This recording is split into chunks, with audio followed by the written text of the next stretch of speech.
प्रथम दृश्य। गौतम बुद्ध का नाम ही संकीर्ण सांप्रदायिक चित्त के लोगों को भयाक्रांत कर देता था। उस नाम में ही विद्रोह था। वह नाम आमूल क्रांति का ही पर्यायवाची था। ऐसे भयभीत लोग स्वयं तो बुद्ध से दूर दूर रहते ही थे, अपने बच्चों को भी दूर दूर रखते थे। बच्चों के लिए, युवकों युवतियों के लिए उनका भय स्वभाव था और भी ज्यादा था। ऐसे लोगों ने अपने बच्चों को कह रखा था कि वे कभी बुद्ध की हवा में भी न जाएं। उन्होंने शपथें दिला रखी थी कि वे कभी भी बुद्ध या बुद्ध के भिक्षुओं को प्रणाम न करेंगे। एक दिन कुछ बच्चे जेतवन के बाहर खेल रहे थे। खेलते खेलते उन्हें प्यास लगी। वे भूल गए अपने माता पिताओं और धर्म गुरुओं को दिए वचन और जेतवन में पानी की तलाश में प्रवेश कर गए। संयोग की बात कि भगवान से ही उनका मिलना हो गया। भगवान ने उन्हें पानी पिलाया और बहुत कुछ और भी पिलाया, प्रेम भी पिलाया। ऊपर की प्यास तो मिटाई और भीतर की प्यास जगाई। वे बच्चे खेल इत्यादि भूलकर दिन भर भगवान के पास ही रहे। ऐसा प्रेम तो उन्होंने कभी न जाना था।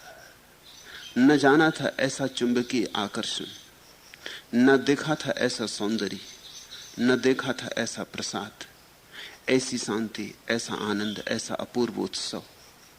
वे भगवान में ही डूब गए। वह अपूर्व रस, वह अलौकिक रंग उन सरल बच्चों के हृदयों को लग गया। वे फिर रोज ही आने लगे। वे भगवान के पास धीरे धीरे ध्यान में भी बैठने लगे। उनकी सरल श्रद्धा देखते ही बनती थी। फिर उनके माँ बाप को खबर लगी।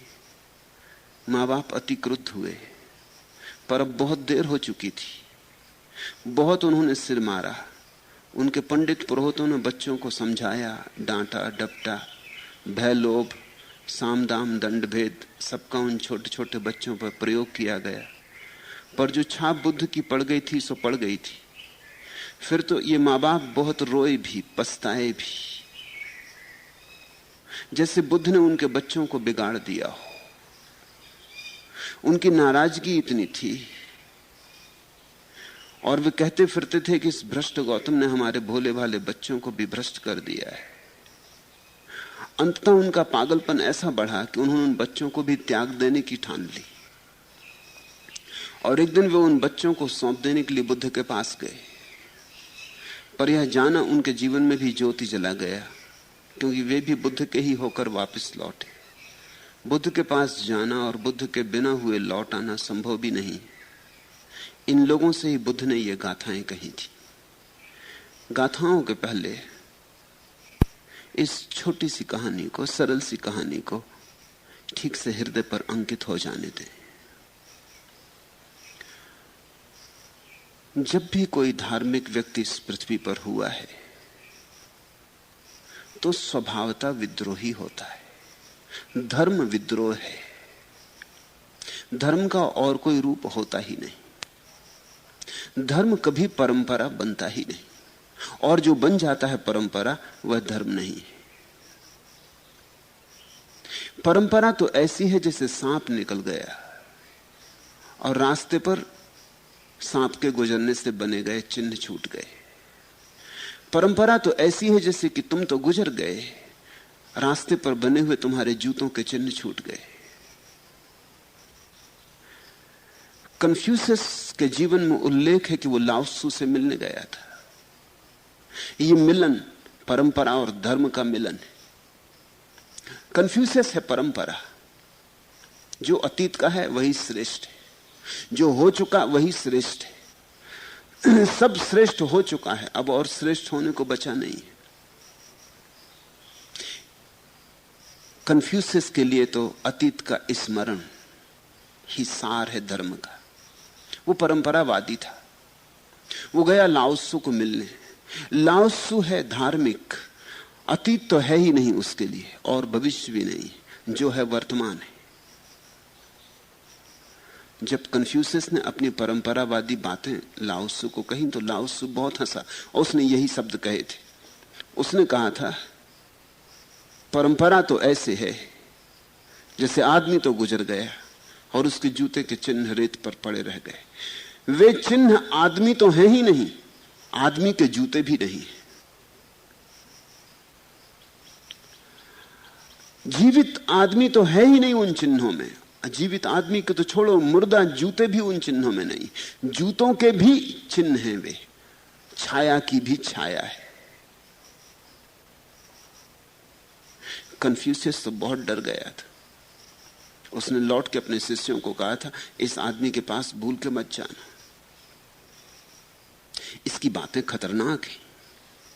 पर धर्म खतरनाक है ही। धर्म से ज्यादा खतरनाक और कोई चीज पृथ्वी पर नहीं है। लेकिन तुम अक्सर देखोगे भीरुओं को धार्मिक बने, कमजोरों को, नपुंसकों को धार्मिक बने, घुटने टेके, प्रार्थनाएं स्तुति करते हुए, भयाक्रांत। उनका भगवान उनके भय का ही निचोड़ है। तो निश्चित ही जिस धर्म को ये धर्म कह रहे हैं वो धर्म नहीं हो सकता। धर्म तो खतरनाक ढंग से जीने का नाम है। धर्म का अर्थ ही है निरंतर अभियान। धर्म का अर्थ ही है पुराने और पिटे पिटाए से राजी न हो जाना, नए की, मौलिक की खोज। धर्म का अर्थ है अन्वेषण। धर्म का अर्थ है जिज्ञासा, मुमुक्षा। धर्म का अर्थ है उधार और बासे से तृप्ति नहीं। अपना अनुभव नहीं कर लेंगे तब तक तृप्त नहीं होंगे।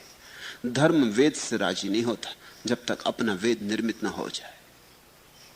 धर्म स्मृति में नहीं है, श्रुति में नहीं है, धर्म अनुभूति में है। हिंदुओं के कुछ ग्रंथ कहलाते हैं श्रुति, सुना जिन्हें, और कुछ ग्रंथ कहलाते हैं स्मृति, याद रखा जिन्हें। हिंदुओं के सारे ग्रंथ दो हिस्सों में बांटे जा सकते हैं, श्रुति और स्मृति, या तो सुना या याद रखा। लेकिन धर्म तो होता है अनुभूति, न श्रुति न स्मृति। बुद्ध उसी धर्म के प्रगाढ़ प्रतीक थे। वे कहते थे, जानो, स्वानुभव से जानो, अप्प दीपो भव। स्वभावतः परंपरावादी घबराता रहा होगा, सांप्रदायिक घबराता रहा होगा, क्योंकि संप्रदाय का असली दुश्मन धर्म है।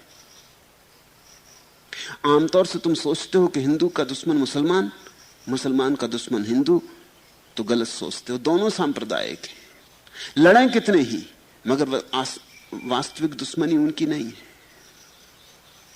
एक एक तरह की स्मृति को मानता है, दूसरा दूसरी तरह की स्मृति को मानता है। विवाद उनमें कितना ही हो, लेकिन मौलिक मतभेद नहीं। दोनों स्मृति को मानते हैं, दोनों अतीत को मानते हैं। असली विरोध तो होता है धर्म का। और एक मजे की बात है कि धर्म का विरोध सारे संप्रदाय मिलकर करते। इसे तुम कसौटी समझना। जब बुद्ध जैसा व्यक्ति पैदा होता है तो ऐसा नहीं कि हिंदू उसका विरोध करते और जैन विरोध नहीं करते, कि जैन विरोध करते हिंदू विरोध नहीं करते, कि मुसलमान विरोध करते ईसाई विरोध नहीं करते। जब भी बुद्ध जैसा व्यक्ति पैदा होगा तब तुम एक चमत्कार देखोगे कि सभी सांप्रदायिक लोग उसका इकट्ठा होकर विरोध करते, हिंदू हो कि मुसलमान की, ईसाई की, जैन, सभी मिलकर उसका विरोध करते। क्योंकि वो संप्रदाय के मूल पर ही चोट कर रहा है। वो ये कह रहा है कि धर्म संप्रदाय बन ही नहीं सकता, संप्रदाय लाश है, मरा हुआ धर्म है। इस लाश से सिर्फ दुर्गंध निकलती, इससे किसी की मुक्ति नहीं होती। इस लाश को ढोते रहे तो तुम भी धीरे धीरे लाश हो जाओगे। तो ये छोटी सी कथा शुरू होती। गौतम बुद्ध का नाम संकीर्ण सांप्रदायिक चित्त के लोगों को भयाक्रांत कर देता था। उस नाम में अंगार था,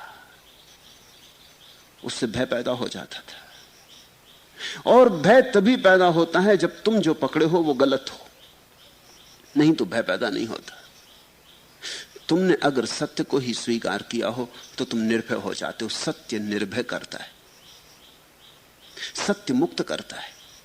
असत्य को पकड़ा हो तो तुम सदा भयभीत रहते हो कि कहीं सत्य सुनाई ना पड़ जाए, कहीं ऐसा ना हो कि कोई बात मेरी मान्यता को डगमगा दे। इसलिए सांप्रदायिक लोग कहते हैं कि सुनना ही मत, दूसरे की बात गुनना ही मत, दूसरे के पास जाना ही मत। क्यों? इतना क्या भय है? तुम्हारे पास सत्य है तो तुम घबराते क्यों हो? तुम्हारा सत्य किसी की बात सुन के हिल जाएगा, तुम्हारा सत्य किसी की बात सुन के उखड़ जाएगा तो ऐसे दो कौड़ी के सत्य को क्या मूल्य दे रहे हो? जो किसी की बात सुन के उखड़ जाएगा वो तुम्हें जीवन के भवसागर के पार ले जा सकेगा। जो सुनने से बिखर जाता है वो तुम्हारी मौत में तुम्हारा साथी हो सकेगा। वो बिखरता है इसीलिए कि तुम्हारे भीतर संदेह छिपा है। तुम भी जानते हो कि सत्य तो ये नहीं, तुम भी किसी तल पर पहचानते हो कि सत्य तो ये नहीं है, मगर इस बात को छिपाए हो, दबाए हो, अंधेरे में सरका दिया है। अचेतन मन में दरवाजे बंद लगा के, ताला लगा के डाल दिया है। लेकिन तुम जानते हो ताला तुम्ही ने लगाया है। तुम्हें पता है कि अगर सत्य की किरण आएगी तो मेरी बात झूठ हो जाएगी, इसलिए सत्य की किरण से बचो, अपने अंधेरे को संभालो, सत्य की किरण से बचो। सत्य अभय करता है और असत्य भयभीत करता है। वे घबराते थे लोग, क्योंकि एक बात तो साफ थी कि कुछ है बुद्ध के पास, कुछ धार, कुछ प्रखरता,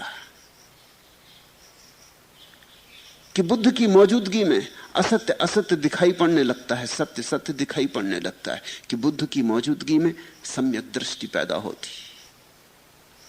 लेकिन हमने असत्य के साथ बहुत से स्वार्थ जोड़ रखे हैं, हमारे न्यस्त स्वार्थ। उन न्यस्त स्वार्थों को छोड़ने की हमारी तैयारी नहीं है। तो यही उचित है कि सत्य सुनो ही मत, अन्यथा जमी जमाई दुनिया बिखर जाए। एक व्यवस्था बना के बैठ गए हैं, एक सुरक्षा है, सब ठीक ठाक चल रहा है, इसे क्यों गड़बड़ करना? इस अज्ञात को क्यों निमंत्रण देना? इस अनजान को क्यों बुलाना घर में? मत लाओ इस अतिथि को। किसी तरह तुमने अपने घर को जमा लिया है, अब नए को लाके और फिर से जमाना पड़ेगा। तो जैसे जैसे लोग बूढ़े होने लगते वैसे वैसे भय ज्यादा पकड़ने लगता है। अब उम्र भी ज्यादा नहीं रही, मौत भी करीब आती है। मैं अपने गांव जाता था तो मेरे एक शिक्षक हैं, स्कूल में मुझे पढ़ाया, उनसे मुझे लगाव, तो उनके घर में सदा जाता था। एक बार गांव गया तो उन्होंने अपने बेटे को भेजा और मुझे कहलवाया कि मेरे घर मत आना। मैं थोड़ा हैरान हुआ। मैंने उनके बेटे को पूछा कि बात क्या है, तो उन्होंने कहा कि वे रोते थे जब उन्होंने ये बात कहलवाई, दुखी थे, लेकिन उन्होंने कहलवाया कि मेरे घर मत आना। तो मैंने कहा कि तुम उनसे कहना एक बार और आऊंगा, बस एक बार। तो मैं गया उनके घर, मैंने पूछा कि बात क्या है। उन्होंने कहा बात अब तुम पूछते हो तो तुमसे कह दूं, अब मैं बूढ़ा हुआ, तुम्हारी बातें सुन के मेरी आस्थाएं डगमगाती। अब यहां मौत मेरे करीब खड़ी, अब तुम्हारी बात सुन के मैं कोई नई बात शुरू कर भी नहीं सकता। नई बात शुरू करने के लिए समय भी मेरे पास नहीं है। पिछली बार तुम आए तब से मैं ठीक से माला नहीं फेर पाया। माला फेरता हूं तुम्हारी याद आती कि सब फिजूल है।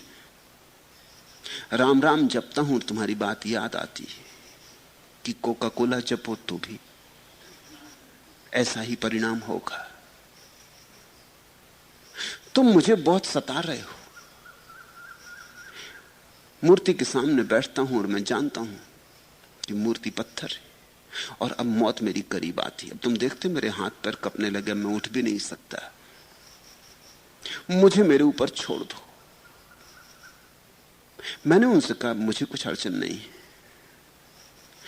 लेकिन जो बात होनी शुरू हो गई है अब उसे रोका नहीं जा सकता। जो अंकुर फूट चुका है उसे अब रोका नहीं जा सकता। अब तुम लाख उपाय करो तो तुम राम राम अब उसी अंधश्रद्धा से नहीं कह सकते जो तुम पहले कहते रहे हो। और मैंने उनसे कहा अगर मेरी सुनते हो तो मैं तो कहूंगा मौत करीब आ रही, इसलिए जल्दी बदल लो, क्योंकि जो तुम समझने लगे हो कि व्यर्थ है, मौत में टूट जाएगा। अगर एक दिन बचा है तो एक दिन काफी है, अगर एक क्षण बचा है तो एक क्षण काफी है। इस एक क्षण में भी जीवन भर का कचरा छोड़ दो और पहली बार हिम्मत जुटाओ, पहली बार शांत बनने की हिम्मत जुटाओ। और मैं तुमसे ये नहीं कह रहा हूं कि कोई दूसरा नाम जपो, मैं तुम्हें कोई दूसरा मंत्र नहीं दे रहा हूं। मैं तुमसे इतना ही कह रहा हूं कि जो तुम्हें झूठा लगता है अब उसे मत जपो। बिना जपते हुए मर जाओ, हर्जा नहीं। बिना मूर्ति के सामने बैठे मर जाओ, हर्जा नहीं, क्योंकि जो मूर्ति झूठ हो गई है तुम्हें, मैं ना आऊंगा इससे कुछ फर्क ना पड़ेगा। और मैं कभी भी ना आया होता तो भी मूर्ति झूठी ही थी, चाहे तुम्हें याद आती चाहे ना आती। झूठ से कोई पार नहीं होता, झूठ की नाव नहीं बनती, सिर्फ सत्य की नाव बनती। जैसे जैसे आदमी बूढ़ा होता और डरने लगता है। इसलिए अक्सर दुनिया में जब भी बुद्ध जैसे व्यक्ति पैदा होते हैं तो जवान उन्हें पहले स्वीकार करते, युवक युवतियां पहले स्वीकार करते, छोटे बच्चे भी कभी स्वीकार कर लेते, लेकिन बड़े बूढ़ों को बड़ी कठिनाई होती। अगर बड़े बूढ़े स्वीकार भी करते हैं तो थोड़े से बड़े बूढ़े जो शरीर से बूढ़े हो गए हों लेकिन आत्मा से जो जवान होते हैं, युवा होते, जो भीतर से अभी भी कायर नहीं हो गए होते। उम्र कायर कर देती आदमी को। जवानी में आदमी सोचता है ठीक जो हो उस पर चलूंगा, बुढ़ापे में सोचने लगता है जिस पे चलता रहूं उसी पे चलता रहूं, अब कहां ठीक कहां गैर ठीक, अब समय कहां।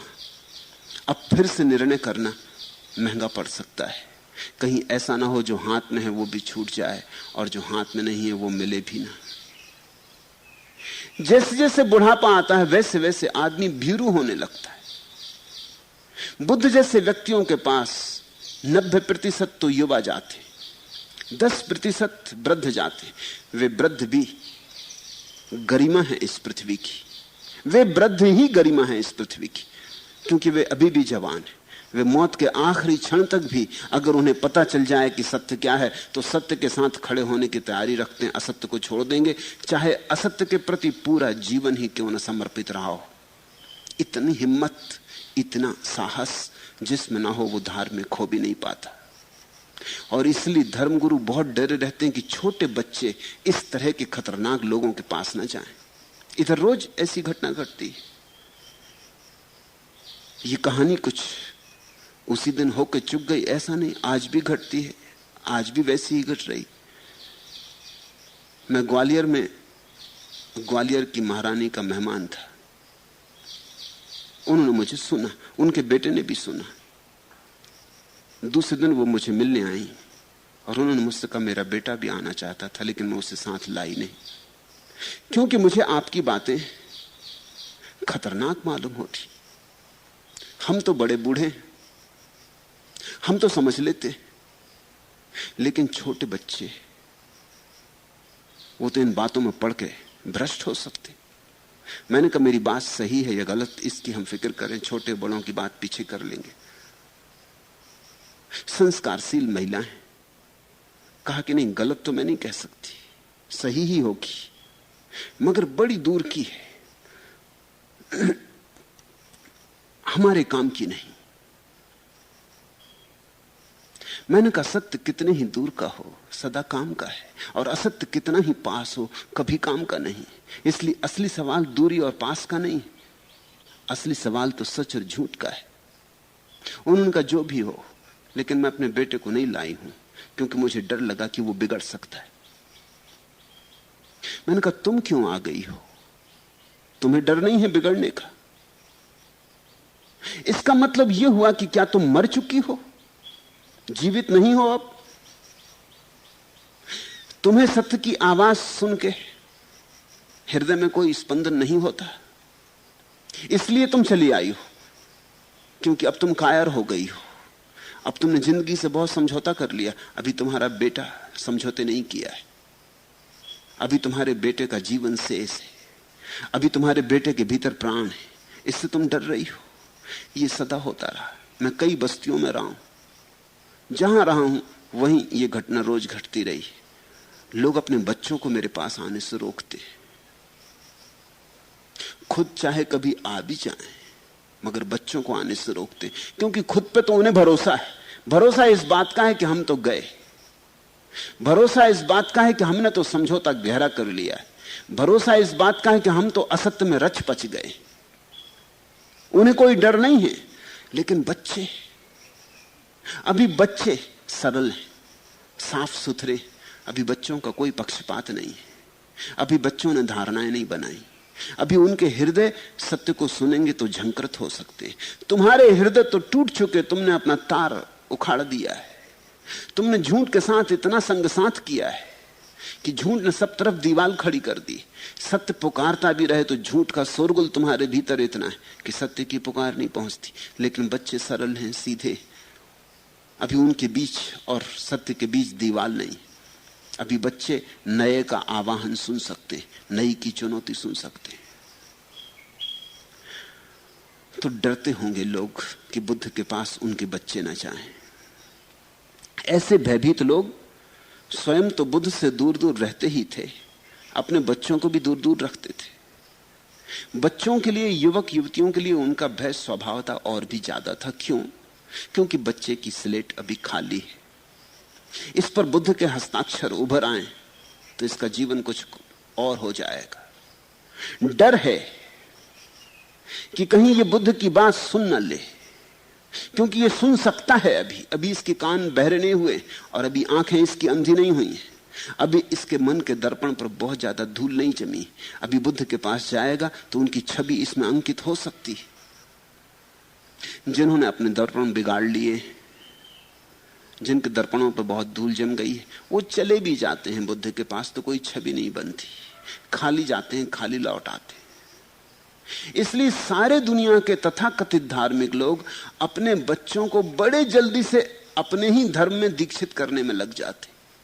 न उनके पास धर्म है, न उनके पास समझ है, न बूझ है, न उनके पास सत्य है। लेकिन जो भी असत्य का कूड़ा करकट उनके माँ बाप उन्हें दे गए थे, वो अपने बच्चों को दे देते। बड़ी जल्दी करते। छोटे छोटे बच्चों को मंदिर भेजने लगते, मस्जिद भेजने लगते, गुरुद्वारा भेजने लगते। छोटे छोटे बच्चों के मन में वही कूड़ा करकट जो खुद ढो रहे हैं डालने लगते। न उन्हें उस कूड़ा करकट से कोई सोना मिला है, न उन्हें आशा है कि इन्हें मिलेगा, मगर एक ही आशा बांध के चलते हैं कि हम जिस दुनिया में रहे हमारे बच्चे भी उसी में रहे। ये प्रेम है। खलील जिब्रान ने कहा है, प्रेम का तो लक्षण यह होता है कि माँ बाप ये प्रार्थना करेंगे परमात्मा से कि हमारे बच्चे हमसे आगे जाएं, जहां तक हम नहीं जा सके वहां जाएं। जिन पर्वत शिखरों को हमने नहीं छुआ हमारे बच्चे छुए, जिन आकाश की ऊंचाइयों में हम नहीं उड़े हमारे बच्चे उड़े। हमारे बच्चे हमारी ही सीमा में समाप्त ना हो जाएं, यह होगा प्रेम का लक्षण। लेकिन प्रेम है कहां?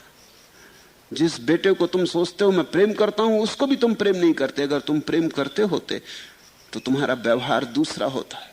अगर तुम प्रेम करते होते तो तुम अपने बेटे को कहते कि बेटा हिंदू मत होना, क्योंकि मैं हिंदू रहा और मैंने कुछ भी न पाया। मुसलमान मत होना, क्योंकि मैं मुसलमान रहा और मैं सिर्फ लड़ा और झगड़ा और मैंने कुछ नहीं पाया। तुम अपने बेटे से कहोगे, अगर तुम उसे प्रेम करते हो, कि जो भूलें मैंने की तू मत दोहराना।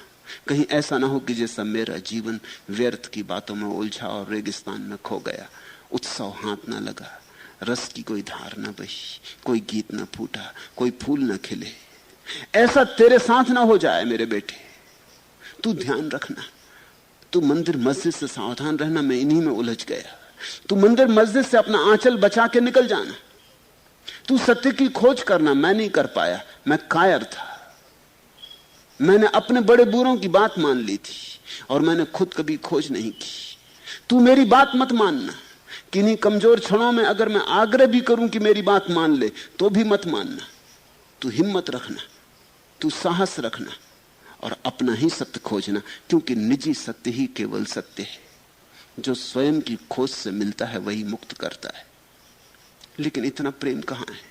प्रेम ही होता तो पृथ्वी और ढंग की होती। यहां हिंदू ना होते, मुसलमान ना होते, यहां हिंदुस्तानी और पाकिस्तानी ना होते, यहां गोरे और काले में भेद ना होता, यहां स्त्री और पुरुष के बीच इतनी असमानता ना होती, यहां ब्राह्मण और शूद्र ना होते। अगर दुनिया में प्रेम होता तो ये मूढ़ताएं ना होती। मगर ये मूढ़ताएं धर्म की आड़ में छिपी बैठी। धर्म की मिठास में खूब जहर छिपा बैठा है। डरते होंगे लोग कि हमारे बच्चे बुद्ध के पास न चले जाएं। सोचते वे यही होंगे कि बच्चों के प्रेम के कारण हम ऐसा कर रहे हैं। तुम्हारे सोचने से क्या होता है?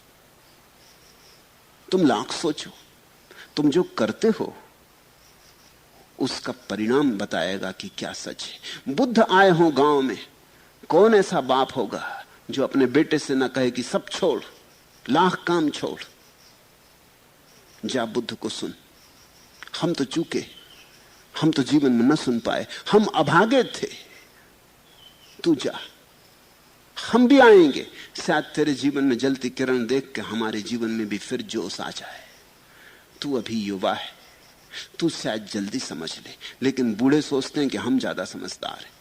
जैसे समझदारी का तुम्हारे जिंदगी के व्यर्थ के अनुभव से कोई संबंध है, क्योंकि तुम 40 साल एक ही दफ्तर, सुबह गए शाम घर लौटे, तो तुम बड़े अनुभवी हो। कि तुम गड्ढा खोदते रहे सड़क पर 40 साल तक, तो तुम बड़े अनुभवी हो, कि तुम्हें बड़ा ज्ञान हो गया। कि दुकान पर कपड़े बेचते रहे, तुम बड़े अनुभवी हो। तुम्हारा अनुभव क्या है? तुम्हारे अनुभव से सत्य का संबंध क्या है?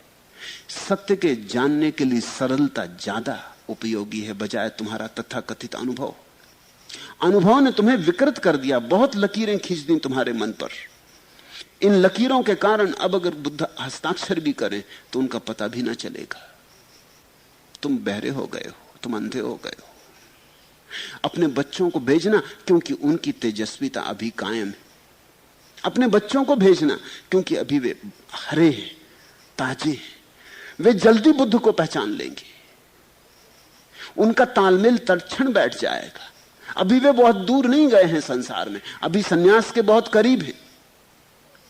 हर बच्चा सन्यासी की तरह पैदा होता है और बहुत थोड़े भाग्यशाली लोग हैं जो सन्यासी की तरह मरते। 100 बच्चों में से 100 बच्चे सन्यासी की तरह पैदा होते हैं, फिर 99 संसारी हो जाते। इसके पहले कि बच्चा संसारी हो जाए, इसके पहले कि क्षुद्र बातों को ज्यादा मूल्य देने लगे विराट के मुकाबले, इसके पहले कि रुपया ज्यादा मूल्यवान हो जाए सत्य के तुलना में, इसके पहले पद प्रतिष्ठा ज्यादा मूल्यवान हो जाए प्रेम की तुलना में, भेजना बुद्धों के पास, करवाना सत्संग। क्योंकि जल्दी ही बच्चा भी विकृत हो जाएगा जैसे तुम विकृत हो गए हो। जल्दी ही विकृत हो जाएगा क्योंकि तुम्हारा ये पूरा समाज रुग्ण है और सभी यहां बीमार है। इन बीमारों के बीच पलेगा तो बीमार हो ही जाएगा। यहां माँ बाप बीमार हैं, शिक्षक बीमार हैं, धर्मगुरु बीमार हैं, राजनेता बीमार हैं। ये दुनिया बीमारों की ये बड़ा अस्पताल है। यहां सब अपनी अपनी बीमारी झेल रहे हैं। यहां थोड़ी बहुत देर शायद बच्चा अपने को बचा ले, ज्यादा देर ना बचा सकेगा, जल्दी ही बीमार हो जाएगा। इसके पहले की बीमारी उसे भी पकड़ ले, इसके पहले कि उसकी भी आंखें धुंधली होने लगे, और इसके पहले कि उसके हृदय का स्वर भी दबने लगे शोरगुल में, इसके पहले कि वो प्रेम के मुकाबले धन को ज्यादा मूल्य देने लगे, आनंद के मुकाबले प्रतिष्ठा को ज्यादा मूल्य देने लगे, शांति के मुकाबले सम्मान को ज्यादा मूल्य देने लगे, सत्य के मुकाबले जन संसार की क्षुद्र चीजों को खरीदने निकल पड़े, आत्मा बेचने लगे और दिल्ली पहुंचने में लग जाए। इसके पहले कि वो दिल्ली की यात्रा पर निकले, उसे भेजना बुद्धों के पास। तुम नहीं गए कोई हर्ज नहीं, तुम्हारा अगर प्रेम है तो तुम जरूर भेजोगे। लेकिन नहीं, ऐसा होता नहीं। मां बाप यही सोचते हैं कि वो प्रेम के कारण रोक रहे। हम बड़े धोखेबाज हैं, हम गलत काम भी ठीक शब्दों की आड़ में करते हैं। हम बड़े कुशल, हमारी बेईमानी बड़ी दक्ष है। ऐसे लोगों ने अपने बच्चों को कह रखा था कि वे कभी बुद्ध की हवा में भी ना जाएं। बुद्ध की हवा में जाना भी खतरे से खाली नहीं है। उस हवा में भी कुछ है। वो हवा भी छूती है और झकझोरती। उस हवा में भी तुम्हारे पत्तों पर जमी हुई धूल झड़ जा सकती है। उस हवा में तुम्हारे भीतर जमी हुई गंदी हवा बाहर निकल सकती। उस हवा के झोंके में तुम्हारे भीतर नई ताजगी और नए अनुभव का स्वर गूंज सकता है। उस हवा के साथ तुम्हारे जीवन में नई यात्रा की शुरुआत हो सकती। क्योंकि जिसने बुद्ध को देखा वो बुद्ध जैसा न होना चाहे, ये असंभव है। जो बुद्ध के पास बैठा उसके भीतर एक महत्वाकांक्षा न जग जाए कि कभी ऐसी शांति मेरी भी हो, ऐसा असंभव है। जगेगी ही ऐसी आकांक्षा। जिसने बुद्ध का प्रसाद देखा, सौंदर्य देखा, वो वैसा ही सुंदर होना चाहेगा। जिसने बुद्ध को नहीं देखा वो अभागा है, क्योंकि उसने अपने भविष्य को नहीं देखा। बुद्ध में हम अपने भविष्य को देखते हैं, जिन में, क्राइस्ट में, कृष्ण में हम अपने भविष्य को देखते हैं। ये पूरे हो गए मनुष्य हैं, ये पूरे खिल गए फूल हैं, ये 1000 पखड़ियों वाला कमल पूरा का पूरा खिल गया है। इसे खिला हुआ देखकर हमें याद आती कि हम अभी बंद हैं, हम अभी कली हैं, हम भी खिल सकते हैं। ये स्मरण ही जीवन में क्रांति का सूत्रपात हो जाता है। तो बुद्ध का पता ही ना चले। बुद्ध जैसे व्यक्ति भी होते, इसकी भनक ना पड़े। तो माँ बाप ने कहा था अपने बच्चों को कि बुद्ध की हवा में भी ना जाएं। उन्होंने उन्हें सप्तें दिला रखी थी, क्योंकि बच्चों का क्या भरोसा, बच्चे सीधे साधे बोले वाले, अभी कह दें हाँ घड़ी भर बाद चले जाएं। और बच्चों का यह भी डर है कि तुम जिस बात से उन्हें रोको कि वहां ना जाएं, शायद वहां इसलिए चले जाएं कि माँ बाप ने रोका, जरूर कुछ होगा। बच्चे बच्चे, बच्चों का अलग गणित है, इंकार के कारण ही जा सकते। तो उनको शपथ दिला रखी थी, उनको कसमें दिलाई थी, कहा होगा कि हम मर जाएंगे अगर तुम बुद्ध के पास गए। खाओ कसम अपने माँ की, खाओ कसम अपने पिता की। उन्होंने कसमें भी खा ली थी। छोटे बच्चे हैं, उनसे तुम जो करवाओ करेंगे, तुम्हारे ऊपर निर्भर है।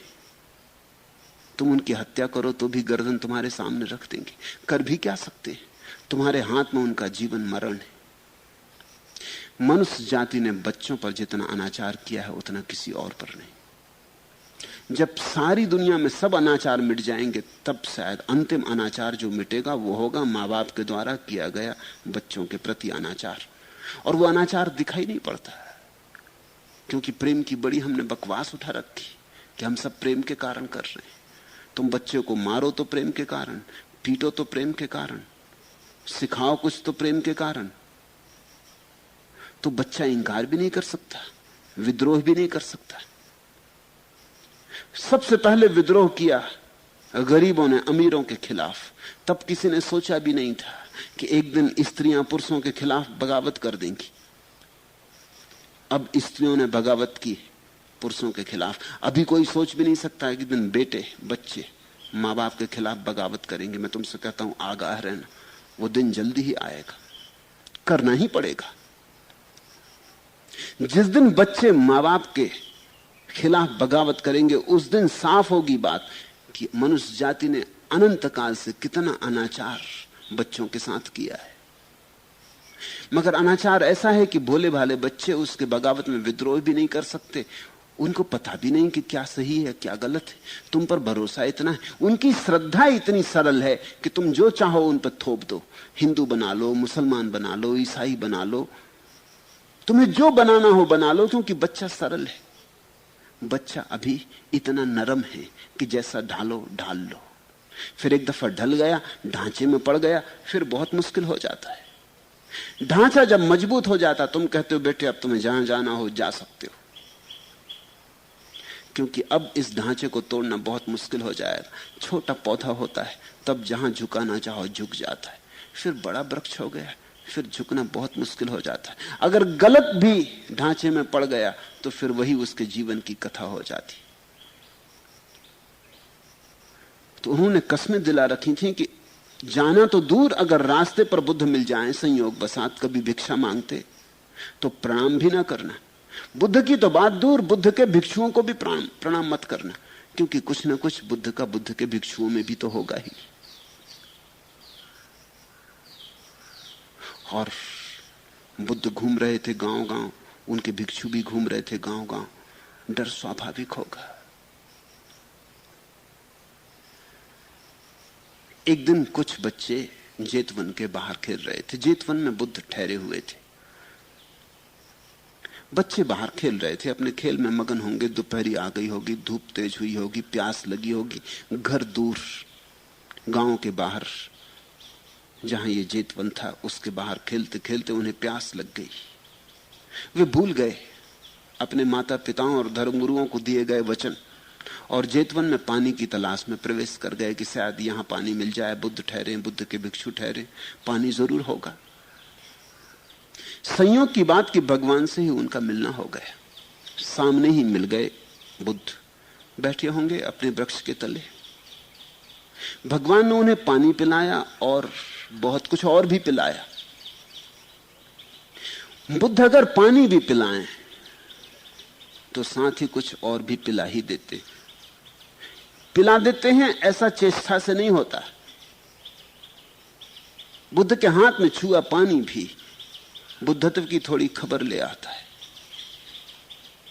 बुद्ध की आंख भी तुम पर पड़े तो भी कुछ तुम्हारे भीतर उमगने लगता है। बुद्ध तुम्हारी आंख में आंख डाल के भी देख लें तो तुम्हारे भीतर बीज फूटने लगता है। बुद्ध ने बहुत कुछ और भी पिलाया, प्रेम भी पिलाया। बुद्ध का व्यक्तित्व ही प्रेम है। बुद्ध ने कहा है ध्यान की परिसमाप्ति करुणा में। ध्यान जब परिपूर्ण हो जाता है तो करुणा की ज्योति फैलती। ध्यान का दिया और करुणा का प्रकाश। ध्यान की कसौटी कहा है कि जब करुणा फैले, प्रेम फैले। ये छोटे छोटे बच्चे प्यासे होकर आ गए हैं, इन्हें पानी पिलाया, इन्हें और कुछ भी पिलाया, इन्हें बुद्धत्व पिलाया। बुद्धों के पास जाओ तो बुद्धत्व के अलावा और उनके पास देने को कुछ है भी नहीं। छोटी मोटी चीजें उनके पास देने को है भी नहीं, बड़ी से बड़ी चीज ही बस उनके पास देने को है। वही दे सकते हैं जो वे हैं। प्रेम भी पिलाया, ऊपर की प्यास तो मिटाई और भीतर की प्यास जगाई। जीसस के जीवन में एक ऐसा ही उल्लेख है। जीसस जा रहे हैं अपने गांव, राजधानी से लौट रहे हैं। बीच में एक कुएं पर ठहरे हैं, उन्हें प्यास लगी। कुएं पे पानी भरती स्त्री से उन्होंने कहा मुझे पानी पिला दे, मैं प्यासा हूं। उस स्त्री ने उन्हें देखा, उसने कहा लेकिन आप ख्याल रखें मैं हीन जाति की हूं, आप मेरे हाथ का पानी पिएंगे? जीसस ने कहा कौन हीन कौन श्रेष्ठ, तू मुझे पिला, मैं तुझे पिलाऊंगा। उस स्त्री ने कहा मैं समझी नहीं, आप क्या कहते हैं? आप ये क्या कहते हैं कि तू मुझे पिला मैं तुझे पिलाऊंगा? जीसस ने कहा हां, तू जो पानी पिलाती है उससे तो थोड़ी देर को प्यास बुझेगी, मैं तुझे जो पानी पिलाऊंगा उससे सदा सदा के लिए प्यास बुझ जाती।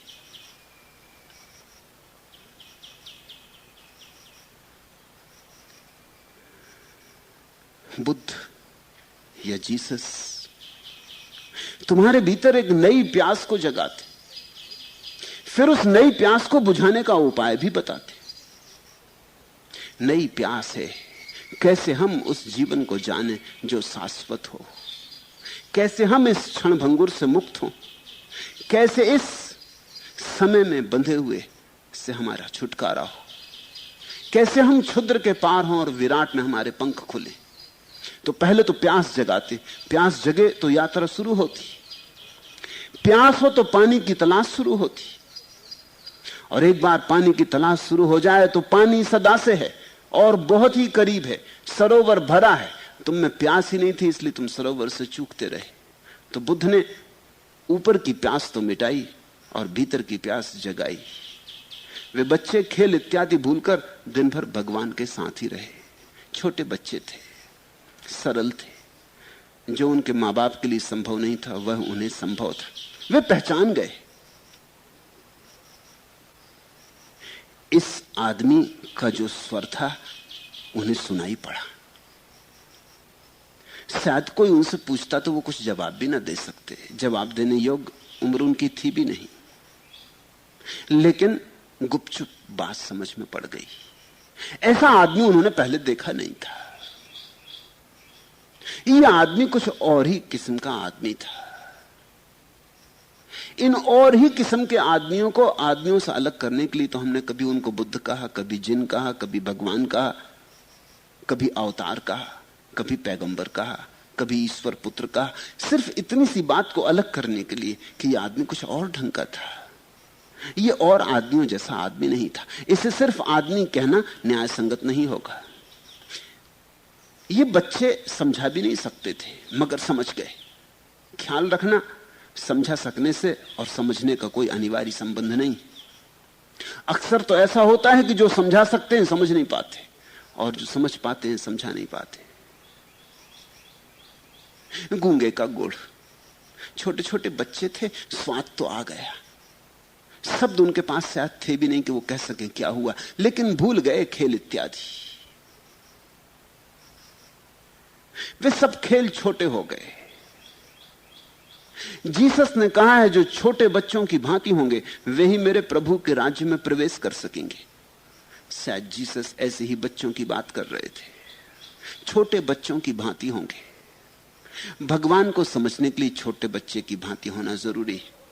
जो बड़े हो गए हैं उनको फिर लौटना पड़ता है, फिर छोटे बच्चे की भांति होना पड़ता है।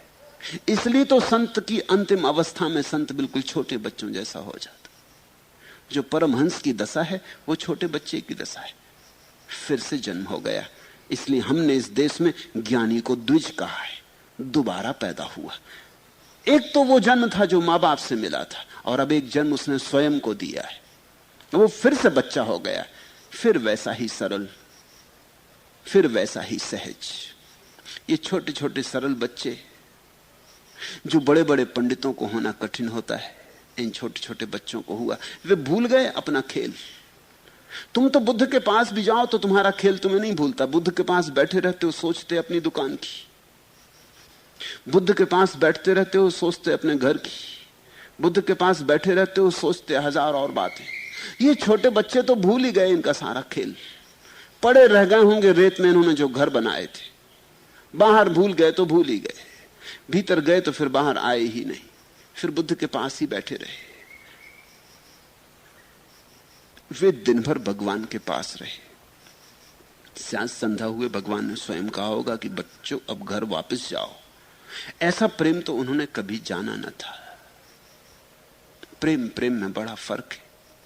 जिसे तुम संसार में प्रेम कहते हो वो प्रेम नहीं है, वो प्रेम का झूठा सिक्का है।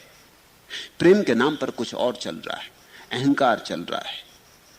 प्रेम के नाम पर प्रेम का लबादा ओढ़े हिंसा चल रही, वैमनस्य चल रहा है।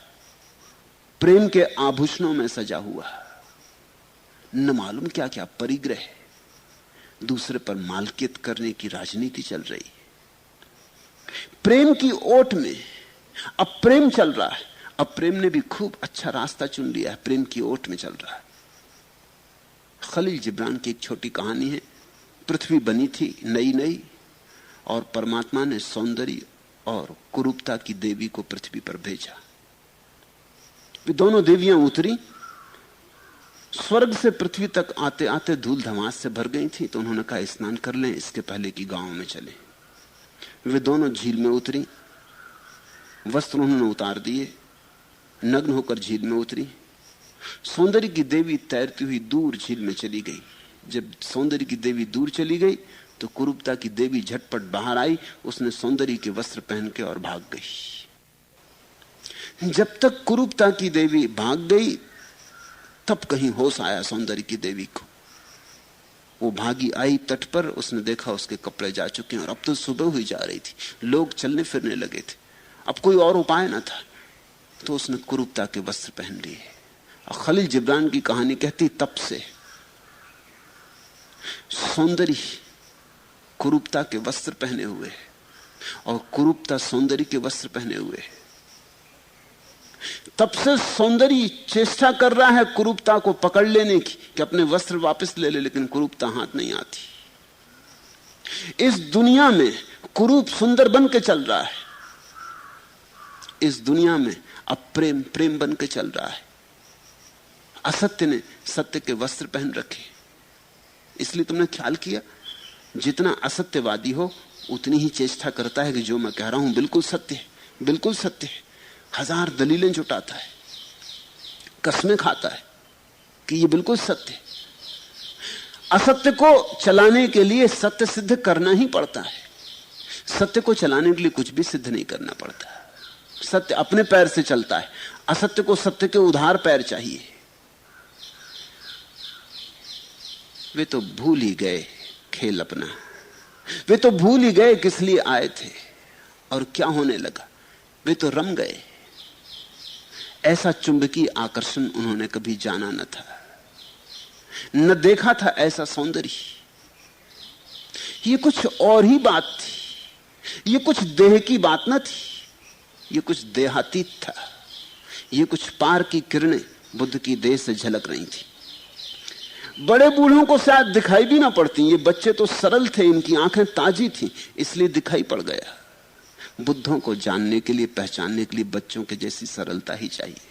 न देखा था ऐसा प्रसाद, ऐसी शांति, ऐसा आनंद, ऐसा अपूर्व उत्सव। वे भगवान में ही डूब गए। वह अपूर्व रस, वह अलौकिक रंग उन सरल हृदय बच्चों को लग गया। फिर वे रोज आने लगे, फिर वे हर बहाने से आने लगे, फिर कोई भी मौका मिलता तो भागे और चितवन पहुंचे।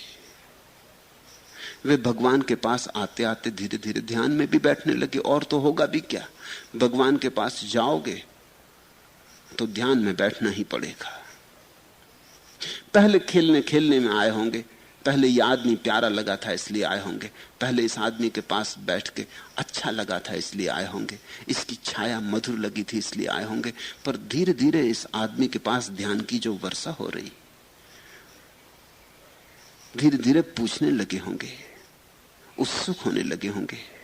पूछा होगा हम आप जैसे कैसे हो जाएं। छोटे बच्चे अक्सर पूछ लेते कि हम आप जैसे कैसे हो जाएं, ऐसा सौंदर्य हमें कैसे मिले, आंखों में ऐसी सुंदर झील हमारे कब हो, कैसे हो, चलें उठें बैठें तो ऐसा प्रसाद हमसे कैसे झलके। आपने ये कहां पाया, कैसे पाया, जिज्ञासा की होगी। फिर ध्यान में भी बैठने लगे।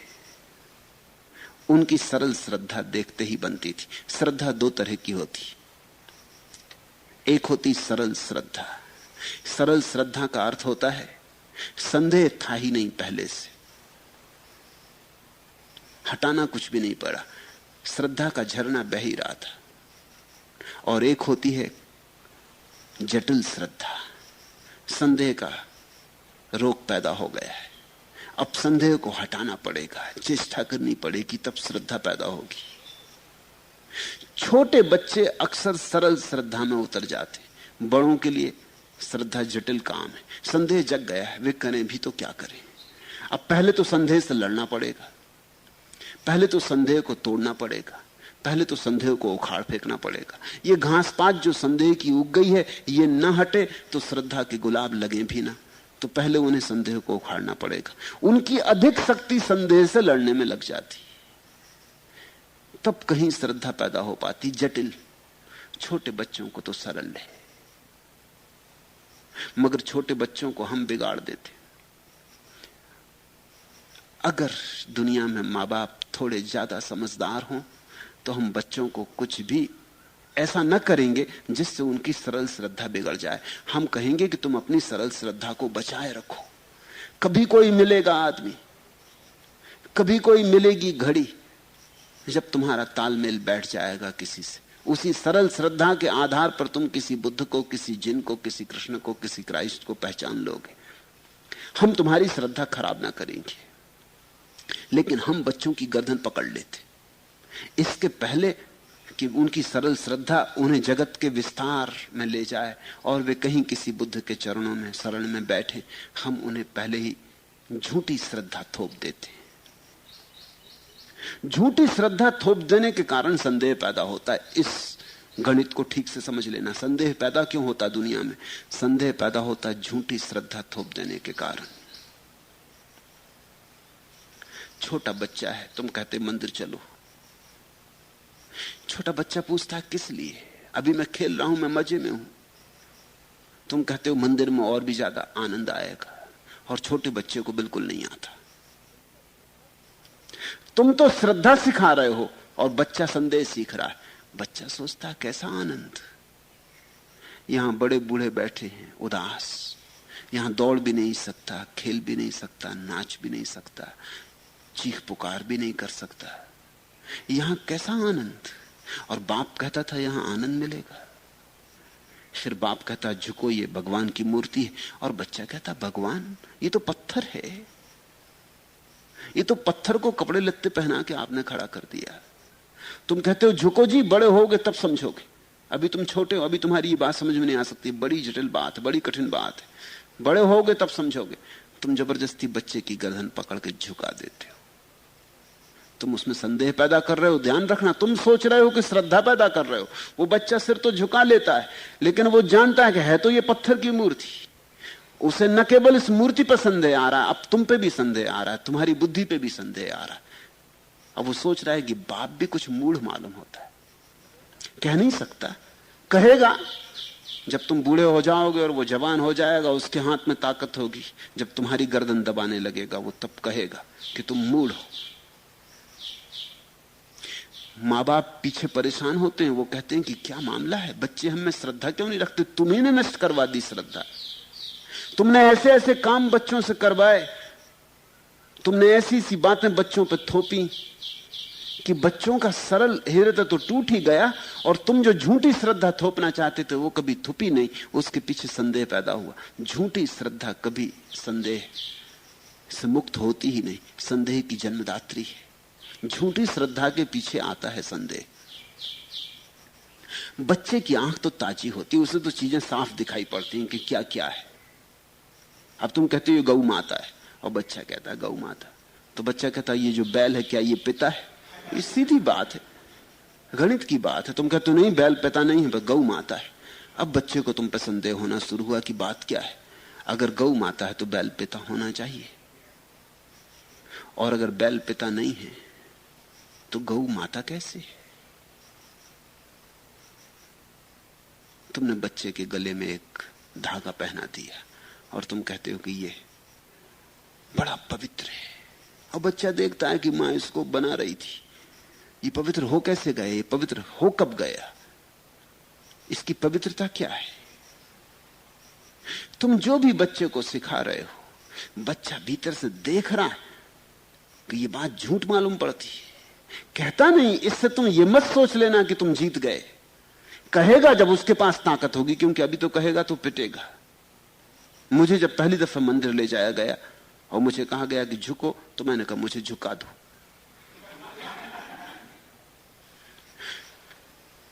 मेरी गर्दन पकड़ के झुका दो, क्योंकि मुझे कुछ झुकने योग्य दिखता नहीं है। क्योंकि जिस मंदिर में मुझे ले गया था वो मूर्ति पूजकों का मंदिर नहीं है, वहां सिर्फ ग्रंथ होते हैं मंदिर में। मैं जिस परिवार में पैदा हुआ वो मूर्ति पूजक नहीं, वो सिर्फ ग्रंथ को पूजता है। तो वहां वेदी पर किताब रखी थी। मैंने कहा मैं किताब को क्यों झुकूं? किताब में क्या हो सकता है? कागज है और स्याही, इससे ज्यादा तो कुछ भी नहीं हो सकता। फिर अगर आपकी मर्जी है तो झुका दो, आपके हाथ में ताकत है। मैं छोटा हूं, अभी तो कुछ कर नहीं सकता, लेकिन बदला लूंगा इसका। पर मैं कहूंगा कि मुझे अच्छे बड़े बूढ़े मिले, मुझे झुकाया नहीं गया। उन्होंने कहा तब ठीक है, जब तेरा मन हो तब झुकना, जब तेरी समझ में आए तब झुकना। फिर मुझे मंदिर नहीं ले जाया गया, और उसके कारण मेरे मन में अब भी अपने बड़े बूढ़ों के प्रति श्रद्धा है। अगर मुझे झुकाया होता, मेरे साथ जबरदस्ती की होती, तो उस किताब के प्रति तो मेरी श्रद्धा पैदा हो ही नहीं सकती थी, इनके प्रति भी अश्रद्धा पैदा हो जाती। मुझे लगता है कि हिंसक लोग हैं, और अहिंसा परमो धर्म इनके मंदिर पर लिखा है, और ये हिंसक लोग एक छोटे बच्चे के साथ हिंसा कर रहे हैं, उसे जबरदस्ती झुका रहे हैं, और दीवार पर लिखा अहिंसो परम धर्म, अहिंसा परम धर्म। ये कैसी अहिंसा? मुझे हजार संदेह खड़े होते, उन्होंने नहीं झुकाया, संदेह भी खड़े नहीं हुए। ख्याल रखना, किसी पर जबरदस्ती थोपना मत। थोपने का ही प्रतिकार है संदेह। फिर एक दफा संदेह उठ गया तो बड़ी अड़चन हो जाती। जब संदेह मजबूत हो जाता है तो फिर तुम बुद्ध के पास भी चले जाओ तो भी संदेह उठेगा। जिसका अपने मां बाप पे भरोसा खो गया, उसका अस्तित्व पे भरोसा खो जाता है। फिर वो किसी पे भरोसा नहीं कर सकता। वो कहता है जब अपने मां बाप धोखा दे गए। मुल्ला नसरुद्दीन का छोटा बच्चा एक सीढ़ी चढ़ रहा था, और मुल्ला उसकी वहीं खड़ा था। उसने कहा कि बेटा कूद पड़, सीढ़ी से कूद पड़। वो बेटा डरा, उसने कहा कि कूदूंगा तो लग जाएगी, चोट लग जाएगी। उसने कहा मैं तेरा पिता खड़ा हूं संभालने को, तू डरता क्यों है? बाप पे भरोसा करके बेटा कूद गया, और मुल्ला सड़क के खड़ा हो गया। भड़ाम से वो नीचे गिरा। दोनों घुटने छिल गए। वो रोने लगा। उसने कहा कि पिताजी ये क्या बात, आपने मुझे धोखा दिया। मुल्ला ने कहा कि हाँ, एक पाठ दुनिया में, ख्याल रखना किसी की मानना मत, अपने बाप की भी मत मानना। यहां दुनिया बड़ी धोखेबाज है। मैं तेरा बाप हूं, मेरी भी मत मानना कभी। इसलिए हट गया। ये तुझे एक पाठ दिया। मगर इस तरह के पाठ तो अंततः मनुष्य के मन में संदेह को गहन करते जाते। और जिसका अपने मां बाप से संदेह पैदा हो गया, उसका फिर किसी पर श्रद्धा नहीं रह जाती। जो निकटतम थे, जो अपने इतने करीब थे, जिनसे हम पैदा हुए थे, वे भी धोखेबाज सिद्ध हुए। वे भी कुछ ऐसी बातें कह गए जो सच न थी। वे भी ऐसी बातें कर रहे थे जो मिथ्या थी, जिनको हम आज नहीं कल अपने जीवन में जान लेंगे, अनुभव कर लेंगे कि बात बिल्कुल झूठ थी, फिर भी कही गई थी। मां बाप ने भी झूठ कहा था। अगर मां बाप सिर्फ उतना ही कहें जितना जानते हैं, और एक शब्द ज्यादा ना कहें, और बच्चों को मुक्त रखें, और उनकी सरल श्रद्धा नष्ट न करे, तो ये सारी दुनिया धार्मिक हो सकती है। ये दुनिया अधार्मिक नास्तिकों के कारण नहीं है, स्मरण रखना। ये तुम्हारे थोथे आस्तिकों के कारण अधार्मिक है। भगवान ने ना तो उन्हें कुछ कहा, ना उन्हें कुछ सिद्धांत सिखाए। फर्क समझो। उन्होंने ये भी नहीं कहा कि दुनिया को भगवान ने बनाया है और तुम्हारे भीतर आत्मा है और इत्यादि इत्यादि।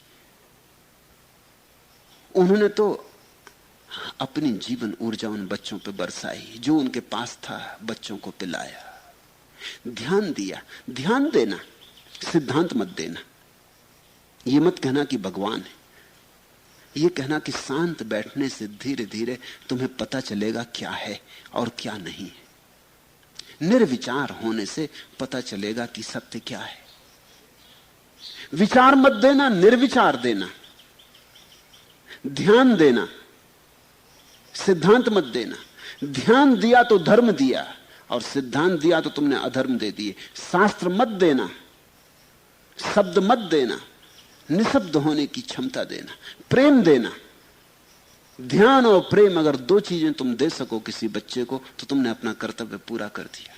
तुमने इस बच्चे की आधारशिला रख दी। इस बच्चे के जीवन में मंदिर बनेगा, बड़ा मंदिर बनेगा। इस बच्चे के जीवन के शिखर आकाश में उठेंगे, और इसके स्वर्ण शिखर सूरज की रोशनी में चमकेंगे और चांद तारों से बात करेंगे। उनकी सरल श्रद्धा देखते ही बनती थी। फिर उनके मां बाप को खबर लगी। मां बाप अति क्रुद्ध हुए, पर अब देर हो चुकी थी। बुद्ध का स्वाद लग चुका था। बहुत उन्होंने सिर मारा। उनके पंडित पुरोहितों ने बच्चों को समझाया, डांटा, डपटा, भय, लोभ, साम दाम, दंड भेद, सबका उन छोटे छोटे बच्चों पर प्रयोग किया गया।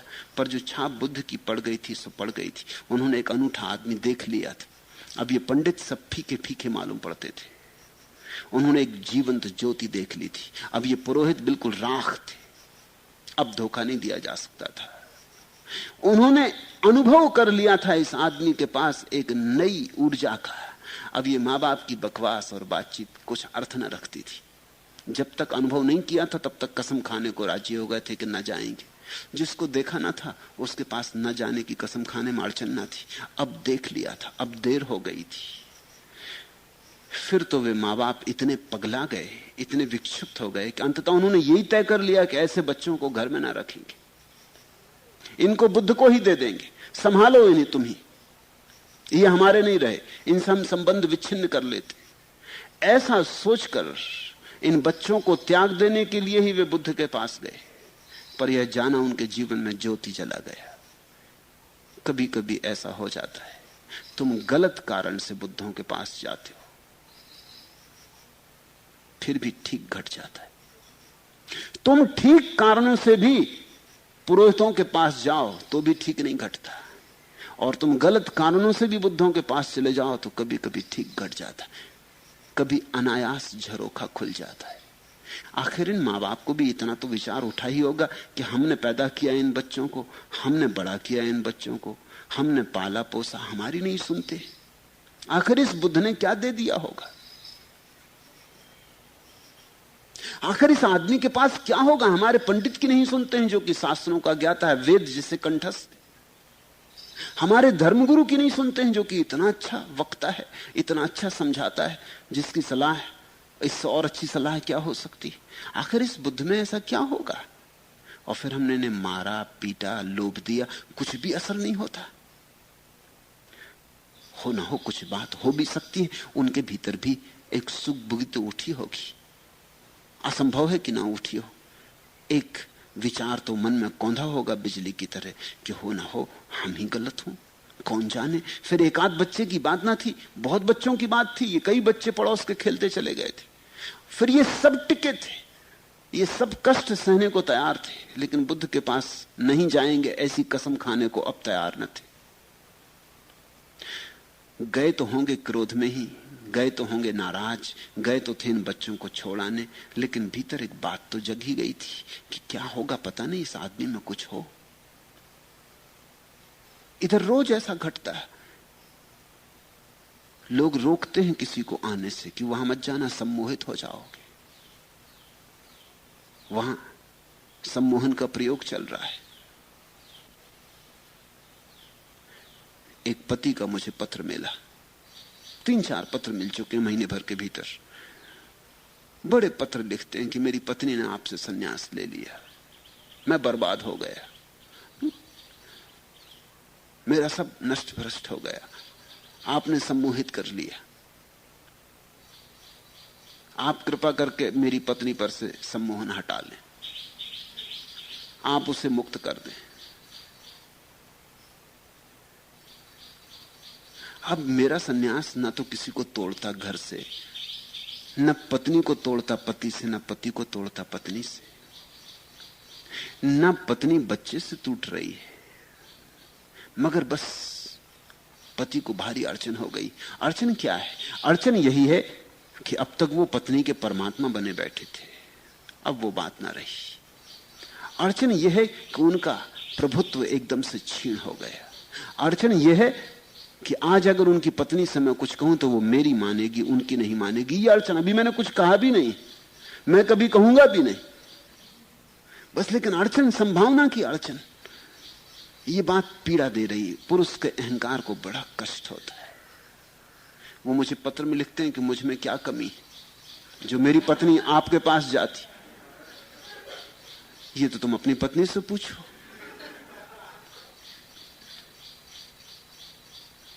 प्रोफेसर हैं किसी विश्वविद्यालय में, लिखते हैं कि मैं दर्शन शास्त्र का प्रोफेसर हूं, हर बात जो प्रश्न उठता हो हर एक का उत्तर मेरे पास है, विद्यार्थियों को पढ़ाता हूं।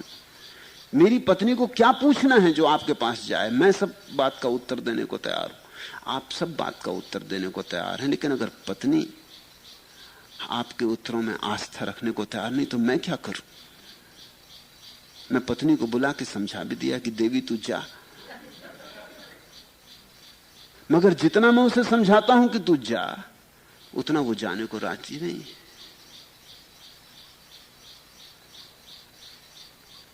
ऐसा निरंतर होता रहा है।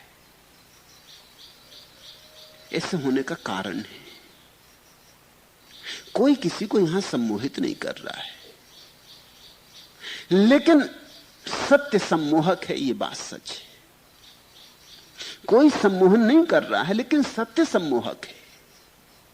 सत्य की एक किरण भी तुम्हारे ख्याल में आ जाए तो बस तुम्हारी भांवर पड़नी शुरू हो जाती, अनजाने ये हो जाता है। गए थे वे माँ बाप बड़ी नाराजगी में, लेकिन बुद्ध के पास गए तो उनके जीवन में भी एक ज्योति चली। जो जो उनके पंडित पुजारियों ने अब तक कहा था बुद्ध के संबंध में, वैसा तो कुछ भी न था। पंडित पुजारी तो ऐसा बता रहे थे कि इससे बड़ा शैतान कोई नहीं, यह आदमी भ्रष्ट कर रहा है। आखिर कितने ही अंधे रहे हों और दर्पण पर कितनी ही धूल जमी हो, दर्पण फिर भी तो कहीं कोने कांतर से झलक दे ही देगा। थोड़ा बहुत तो दर्पण बचा होगा, देखा होगा इस आदमी को, ये आदमी तो ऐसा कुछ शैतान नहीं मालूम होता। देखे होंगे भिक्षु, ये भिक्षु कुछ ऐसे तो पास भी नहीं मालूम होते। जैसा पंडित पुजारी कह रहे थे, ऐसा कुछ धूर्त नहीं मालूम होता। इसकी बातें सुनी होंगी, इनमें कुछ धूर्ता नहीं मालूम होती, सीधी साफ बातें, दो टूक बातें। शायद दो टूक हैं इसलिए अखरती हैं पंडित पुरोहित को। तुलना उठी होगी। उनके जीवन में भी एक ज्योत जली। बुद्ध के पास जाना और बुद्ध के बिना हुआ लौट आना संभव भी नहीं। इन्हीं लोगों से बुद्ध ने ये गाथाएं कही थी। अवज्जे वज्य मतिनो वज्जे चा वज्य दासिनो मिच्छा दिट्ठी समादाना सत्ता गंछति दुगंतिम वजंच वज्जतो भत्वा अवंचच अवज्जतो सम्मा दिट्ठी समादाना सत्ता गच्छन्ति सुगंतिम। जो अदोष में दोष बुद्धि रखने वाले और दोष में अदोष दृष्टि रखने वाले, वे लोग मिथ्या दृष्टि को ग्रहण करने के कारण दुर्गति को प्राप्त होते हैं। दोष को दोष, अदोष को अदोष जानकर लोग सम्यक दृष्टि को धारण करके सुगति को प्राप्त होते।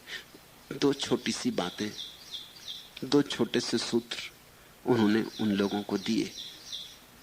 उनको कहा कि जो जैसा है उसे वैसा ही देखने से सम्यक दृष्टि पैदा होती, और जो जैसा नहीं है उससे अन्यथा देखने से मिथ्या दृष्टि पैदा होती। जो जैसा है उसे बिना पक्षपात के वैसा ही देखना चाहिए, तो तुम सुगति में जाओगे। जो जैसा नहीं है वैसा उसे देखोगे, जो जैसा है वैसा उसे नहीं देखोगे, तो किसी और की हानि नहीं है, तुम ही धीरे धीरे विकृति में घिरते जाओगे। जो अदोष में दोष बुद्धि रखने वाले, अब बुद्ध ने कहा कि मैं यहां बैठा हूं, मुझे देखो, पक्षपात लेके मत आओ। दूसरे क्या कहते हैं इसे बाहर रखाओ, मेरे पास आओ, मुझे देखो, मुझे देखो निष्पक्ष भाव से, ताकि तुम निर्णय कर सको कि क्या ठीक है और क्या गलत है। फिर तुम ही निर्णायक बनो। मगर तुम पहले ही तय कर लो, तुम पहले ही मान लो, आने के पहले ही निर्णय कर लो। आओ ही ना, अपने निर्णय को ही मान के बैठ जाओ आंख बंद करके, फिर तुम्हारी मर्जी। लेकिन तब ध्यान रखना, दुर्गति में पड़ोगे। दुर्गति में पड़ ही गए, क्योंकि तुम अंधे हो गए, जगह जगह टकराओगे, और जीवन सत्य तुम्हें कभी भी ना मिलेगा। और जीवन सत्य ही मिल जाए तो सुगति, तो स्वर्ग, और जीवन सत्य ही खो जाए तो दुर्गति। दोष को दोष देखो, अदोष को अदोष जानो, तो सम्यक दृष्टि उत्पन्न होती। ठीक ठीक दृष्टि, ठीक ठीक आंखें। और बुद्ध का सारा जोर इस बात पर है कि तुम्हारी आंख ठीक हो, बेपर्दा हो, नग्न हो, पक्षपात मुक्त हो, खाली हो, ताकि खाली आंख से तुम देख सको, जो जैसा है वैसा ही देख सको। अब जो लोग बुद्ध के पास आके भी चूक जाते होंगे देखने से, एक ही अर्थ है इस बात का कि उनकी आंखें इतनी भरी होंगी, इतनी भरी होंगी कि वो कुछ का कुछ देख लेते होंगे। तुमने अक्सर पाया होगा, अगर तुम्हारी कोई दृष्टि हो तो तुम कुछ का कुछ देख लेते हो। सूफी कहानी, एक फकीर की अपने बगिया में काम करते वक्त खुरपी खो गई। वो कुछ पानी पीने भीतर गया, झोपड़े में लौट के आया खुरपी नदारत।